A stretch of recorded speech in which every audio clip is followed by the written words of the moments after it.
आज हम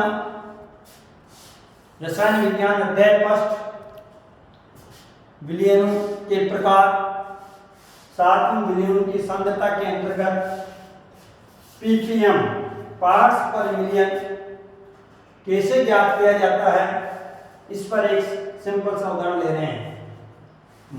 माना कि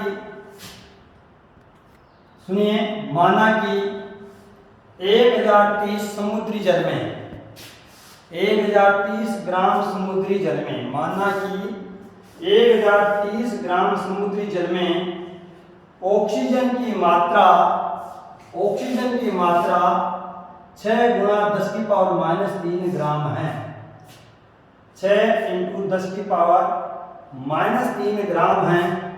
तब ऑक्सीजन की मात्रा पीपीएम में ज्ञात कीजिए। पीपीएम में पार्ट्स पर मिलियन ज्ञात कीजिए। तो इसके लिए हमारे पास सबसे पहले क्वेश्चन के अकॉर्डिंग हम लिखेंगे समुद्री जल की मात्रा 1030 ग्राम, ऑक्सीजन की मात्रा 6 गुणा 10 की पावर -3 ग्राम। अब देखिए आप, हमें क्या ज्ञात करना है? ऑक्सीजन का पीपीएम ज्ञात करना। ऑक्सीजन की पीपीएम O2 ऑफ पीपीएम किसका ज्ञात करना है? O2 ऑफ पीपीएम, अर्थात ऑक्सीजन का पीपीएम ज्ञात करना है। तो इसके लिए फॉर्मूला ऊपर निहित है।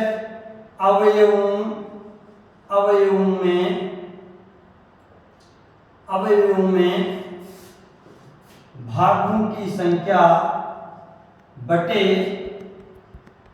विलयन में उपस्थित अवयवों का कुल द्रव्यमान गुणा 10 की पावर 6।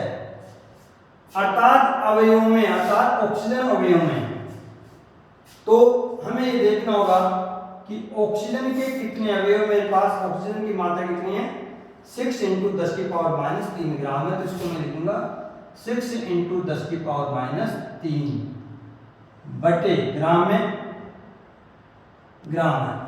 और समुद्री जल भी मेरे पास एक ही यूनिट में जाए दोनों की, ये भी 1030 ग्राम है। लेकिन यहाँ लिखा हुआ है विलयन में उपस्थित अवयवों का कुल द्रव्यमान, अर्थात कुल द्रव्यमान कितना होगा। तो मैंने कहा था कि विलयन का द्रव्यमान निश्चित करता है, विलयन का आयतन निश्चित करती है। विलयन यदि गैस प्रकृति का तो उसका निश्चित करता है विलायक प्लस विलय की कुल मात्रा। तो यहाँ पर हमारे को अलग से कैलकुलेट करना है कि इस जो समुद्री जल का जो विलयन है, अर्थात द्रव विलयन बन गया है। कौन सा बन गया? द्रव विलयन है। द्रव विलयन है, इसमें हमारे पास 1030 ग्राम तो समुद्री जल है और प्लस 6 इंटू 10 की पावर -3 ग्राम इसमें ऑक्सीजन है।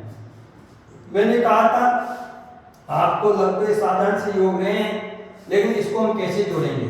ये भी ग्राम में, तो 1030 बटे 1 प्लस 6 इंटू 10 की पावर 3। 1030 बटे 1 प्लस 6 बटे 10 की पावर 3 का मतलब हो गया 1000। इसको यदि मैं इससे मैं जोड़ता हूं 1030, एक का भाग इतने बार तो 1 2 3 प्लस का 6 बटे 1000। इसको जोड़ने पर मेरे पास आता 1030 0 0 1 2 3 06 बटे 1000। इसका मुझे तो दशमलव लगाना है, तो 103 3 अंक बाद 0.006 ये मेरे पास आ गया। इसका मान, ये मान प्राप्त हो गया। अर्थात मुझे इस फॉर्मूले में लिखना है 1030.006 इंटू 10 की पावर 6। अब देखिए आप, इन दोनों का अपन को कैलकुलेट करते हैं। 6 इंटू 10 की पावर माइनस का 3 बटे, इसको हल करेंगे हम, तो हल करने पर मेरे पास हो जाएगा 1030.006 बटे 100 इंटू 10 की पावर 6। इसको मैंने कैलकुलेट ना ऊपर चला जाएगा मेरे पास ये तीसरे स्थान पर 6 इंटू 10 की पावर -3 इंटू 10 की पावर 3 बटे 103,006 इंटू 10 की पावर 6। ये आपस में कैंसिल हो जाएगा। 6/103,006 इंटू 10 की पावर 6। यदि इसका भाग मैं इसमें देता हूं, यदि मैं इसका भाग इसमें देता हूं तो मेरे पास प्राप्त हो जाएगा 5.8 ppm। इस प्रकार से हम इसका ppm ज्ञात करेंगे। इस समुद्री जल में ऑक्सीजन का ppm कितना है? 5.8 ppm। ppm का मतलब होता है पर मिलियन, प्रति मिलियन। मेरे पास इसकी मात्रा इतनी है 10 की पावर 6 ppm है, अर्थात इकाई, दाई, सैकड़ा, हजार, 10,000, लाख, 10 लाख। 10 लाख को हम मिलियन कहते हैं। 1 मिलियन बराबर 10 लाख होता है। तो इसकी मात्रा 5.8 ppm प्राप्त होगी। धन्यवाद।